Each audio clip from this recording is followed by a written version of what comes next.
वैसे तो ये सारे एग्जिट पोल आप ही लोगों के माध्यम से किए गए हैं या कराए जाते हैं, लेकिन अभी तक जो एग्जिट पोल के संकेत हैं, मेरी समझ से उसमें कुछ भी अप्रत्याशित नहीं है।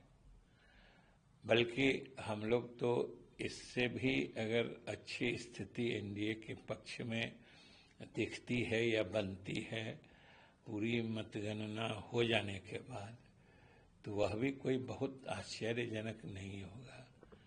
उसका कारण है कि आप लोग भी घूमे होइएगा इस चुनाव के क्रम में।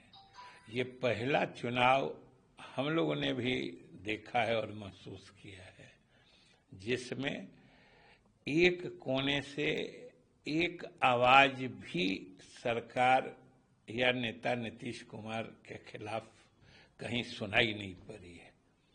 ये एकदम वाहिद माने अकेला चुनाव है जिसमें सरकार के खिलाफ या मुख्यमंत्री नीतीश कुमार जी के खिलाफ एक आवाज नहीं सुनाई दी है।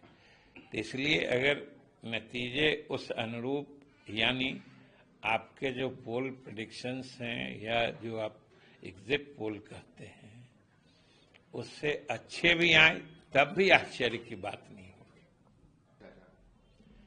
देखिए, स्वाभाविक रूप से जनता दल यू के कार्यकर्ता और नेता सभी उत्साहित हैं और उत्साहित रहने का सबसे बड़ा कारण ये है कि आज यह साबित हो गया है कि नीतीश कुमार इस देश के अकेले मुख्यमंत्री हैं।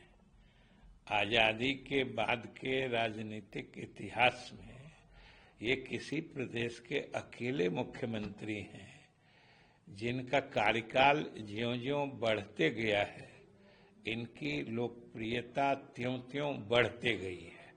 और यह स्पष्ट प्रमाण है कि आज नीतीश कुमार जी जितने लोकप्रिय वो 2005 और 10 में थे, उससे भी अधिक लोकप्रिय हैं। तो स्वाभाविक रूप से नेता की लोकप्रियता लगातार बढ़ते जाती है तो कार्यकर्ता उत्साहित होकर अपनी भावना प्रकट करते हैं।